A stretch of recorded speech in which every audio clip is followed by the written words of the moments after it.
A huge thank you to Sophie, Porrick, Caitlin, and all the What the Hack gang for having me along to speak. It's terrific to be part of such a positive, practical, proactive event like this. And I think events like this are really brilliant, that they kind of bring together a mix of people to kind of creatively tackle very real problems.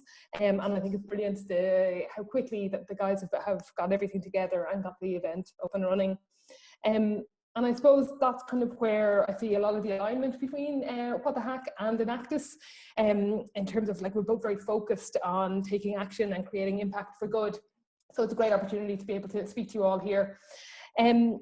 Sophie and the team have given me this slot so I can give you an introduction to Enactus Ireland, to let you know what we're all about and let you know how to get involved if that's something you'd be interested in.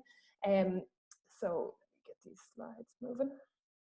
So I'm Fiona O'Byrne, and I'm the country manager with Enactus Ireland. So I don't know, have many of you heard of Enactus previously? Or is it new? Maybe that sounds like it's new. So for those of you who've never heard of us, Enactus, we're a social enterprise-based skills development program for third level students. So we support students who take entrepreneurial action to create positive social impact. You can see our mission there, Enactus' mission to engage the next generation of entrepreneurial leaders to use innovation and business principles to improve the world. So what we're talking about here is leadership development through the medium of social enterprise. So what we want to do, we want to challenge students to become future thinkers, and we work in 10 third level institutions all around the country. CIT in Cork, DCU, IADT, Maynooth University, NUI Galway, TU Dublin, Trinity College, UCC, UCD, and the University of Limerick. And we operate outside the academic programs within the universities through societies on campus. So students who become involved in Enactus do so voluntarily, do it in an extracurricular way on top of their studies. So by operating as societies, what we're trying to do is bring together different types of students from all sorts of different disciplines, from, you know, business, law, engineering, social science, all together from undergrad level, postgrad level, and that kind of mix of students, mix of perspectives, I think is a real strength to the teams as you kind of bring together different approaches and different skill sets. So what Enactus students do is work on projects. Our students create and implement innovative social entrepreneurial projects which tackle a variety of social problems. So anything from homelessness to mental health issues to environmental challenges. It can be absolutely anything, but the projects are aligned to the UN. When students are designing projects, we do have requirements on the projects that they must be sustainable financially, socially, and environmentally. And what we mean by this is that to be financially sustainable, that they need to generate their own revenue, they need to be financially sound, apply business and economic principles. So we're not talking about kind of fundraising efforts and one-off, we're talking about kind of sustainable, financially sustainable projects. Socially sustainable, that they have a positive impact on the people they're working with, and environmentally sustainable, they have a positive or at least not negative impact on the environment. So I might give you an example of some of the projects just to give you a flavour of the kind of range of things that our students work on. So the first one here is Kangol, which is a current project in UCC in Cork. And Kangol strives to facilitate the integration of asylum seekers into Irish society by helping them to gain employment. So they're in a way a bit like an employment agency with a service tailored to asylum seekers. Kind of high people whose background or skills and experience aren't always recognised in the country in which they're seeking asylum. So what Kangol do? They provide interview and CV support to the asylum seekers, and then also work with employers to clarify any issues around employment law applying to asylum seekers. And then Kangol go and match the asylum seekers with employers, and they charge the employer a finder's fee. so they're operating in Cork and have started to place people, which is really terrific. And then in terms of the UN goals that they're working towards 8 and 10, decent work and economic growth, and then also on reducing inequalities. So that's a project in Cork. In Trinity at the moment, they have a project called Camping.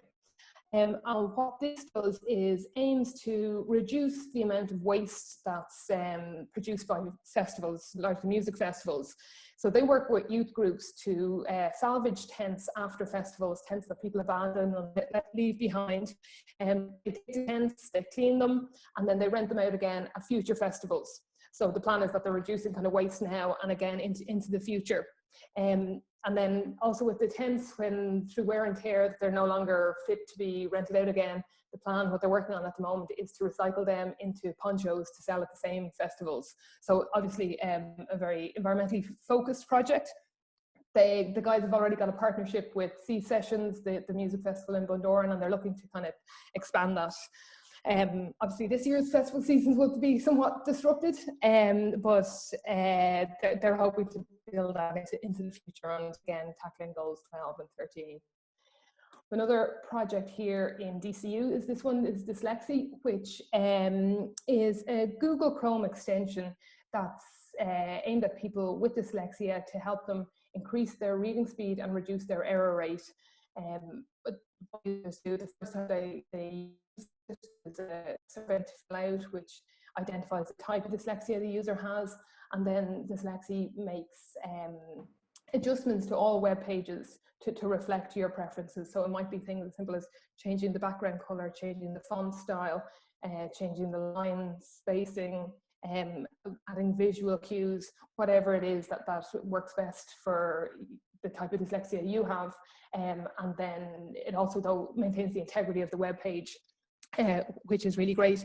The team told me that apparently 1 in 10 people suffer from dyslexia, and many of them kind of don't know it and have these struggles. And the latest addition to Dyslexie is they're working on an indicator. They're working with the special education team up in DCU to create a dyslexic indicator. So after doing some online tests to give you an indication about the likelihood that you may have dyslexia. And then the final project that I just use as an example is Food Cloud, which is probably the biggest success story from Enactus in Ireland. And perhaps many of you have heard of Food Cloud already. Food Cloud uses technology to connect charities with and non-profits with businesses that have surplus food, and such allows the redistribution of food, diverting it from landfill. So far, Food Cloud have helped to ensure that more than 75 million meals have gone to people and not to waste, which is kind of quite an incredible achievement. And they work with Tesco, Aldi, all the big supermarkets, and they charge the supermarkets then for dealing with the supermarkets as waste, although it still has value. So they charge the supermarkets and then go on to redistribute that food to the non-profit sector. So that should give you a bit of an idea of the types of projects that we work with. They're all student-led, and then the Enactus team is here to support the teams and their projects. In terms of the program that we run, we've kind of 5 major events in our core program year. We start the year with a team leadership summit, which is aimed at supporting and developing the communities within each of the college teams who are going to run their society. So this is kind of equipping them with the tools they need to run their Enactus, so Enactus DCU, Enactus UL, or wherever it is, and to help them run it. Our autumn event is around both kind of idea generation and gaining a greater understanding of the complexities of social issues. So needs assessments are a very fundamental part of our approach. We stress the importance of developing a full understanding of problems that you're trying to solve, or I suppose listening to the voices of the people who are impacted by the problems. And I suppose another critical element, the other half of needs assessments is all around social impact measurement and kind of measuring the impact the project is having, be that intended or unintended, and to assess the outcomes that the project is happening. So training around social impact and needs assessment and ideation all happens in that autumn event, which this year was an SDG hackathon, because we aligned it to the goals. Then I suppose what teams do, leaving that session, they identify solutions, innovative, sustainable solutions, and start implementing their projects. They're working on these on an ongoing basis, and then we reconvene at the end of January for Spring Summit, which is sort of an intensive guidance and support session. We have that set up speed dating style, so that we've got stations with experts on everything from branding, social impact, project management, finance, cash flows, and we have the teams who spend sessions with each of the experts to help kind of them refine and develop their projects. Which then brings us up to our next event, is Pre-Competition Summit, which is actually on this week, in fact, on Friday, and it'll be somewhat different to other years, as obviously we'll be delivering it entirely online. And again, in this session, we'll be covering things around pitching, developing presentations, maximizing impact, and those kind of topics. Throughout the entire program, the teams are supported in their work with kind of vital mentoring and guidance from academic and business advisors. So each team in each university has an advisory board made up from academics, business people, and Enactus alumni, and those advisory boards meet regularly for guidance and support. We in Enactus Ireland have a number of corporate partners. You can see there KPMG, Bank of Ireland, Aer Lingus, and a number of others. And it's the corporate partners who provide business people to us to act as advisors, and they kind of meet the teams regularly, help them in their planning, help them with introductions to other people, and in whatever way they can. So then our year culminates with a national competition. And so at the end of May, where each of the teams has an opportunity to showcase their work. Each team does a 12-minute audiovisual presentation followed by a 5-minute Q&A, and where they're really put through their paces. We've a very high-powered judging panel kind of in place, where we've 30 or 40 judges from kind of C-suite judges coming from a range of organisations and non-profits, who really put the teams through their paces. Judges are looking at a number of criteria. So we're looking for entrepreneurial leadership, we're looking for innovation, the use of business principles, and then obviously the sustainable positive impact that the projects are having. So when we, based on those criteria, the judges come up with a winner, and that's the sort of the national champion team is then chosen.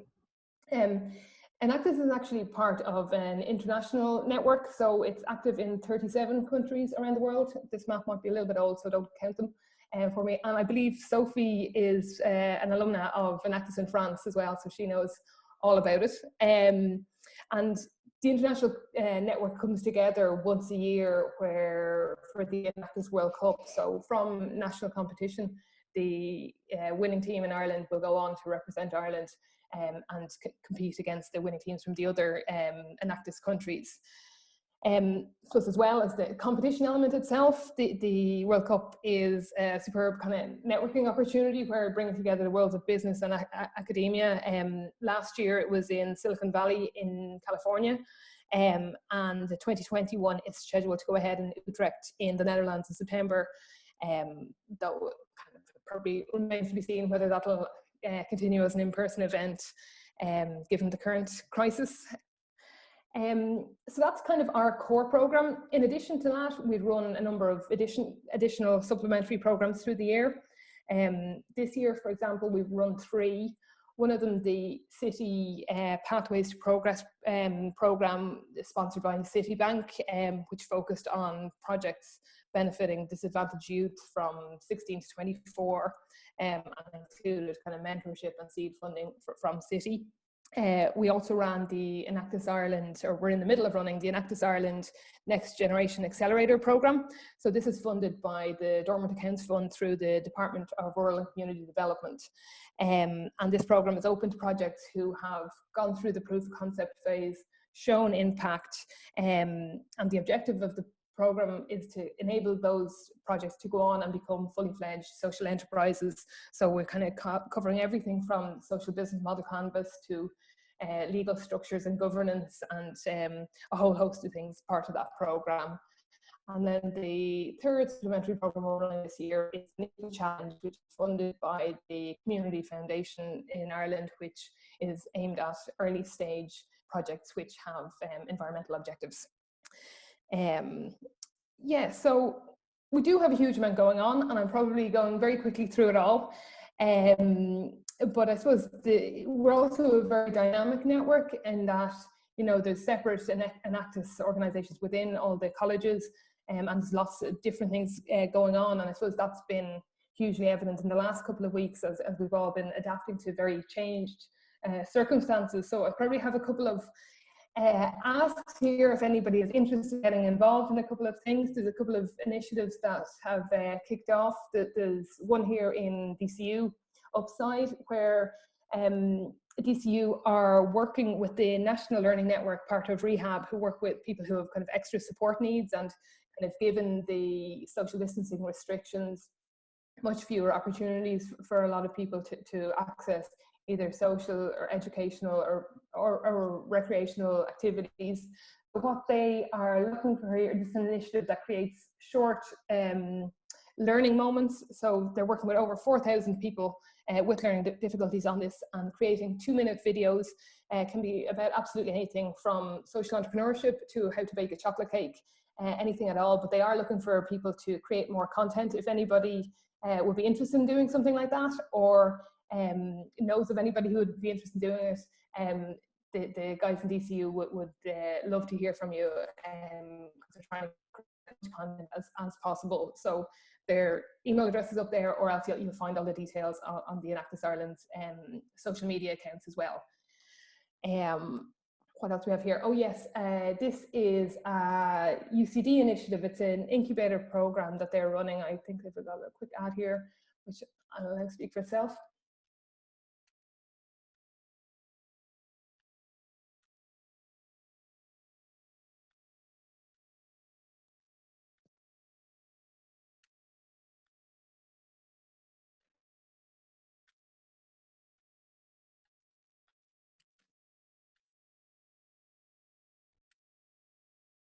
So that's what UCD are looking for a bit of support if anybody wants to get involved. 4-week online workshop, solving kind of real problems faced by real early stage social enterprises.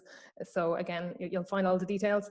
And the very, the very last example I have is Thriftify, which is another former Enactus program project, which is now up and running. It's a web platform that enables charity shops to sell their online.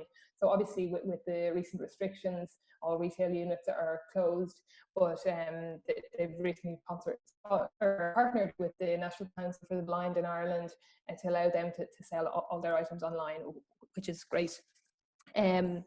So that's probably the whistle-stop tour to Enactus.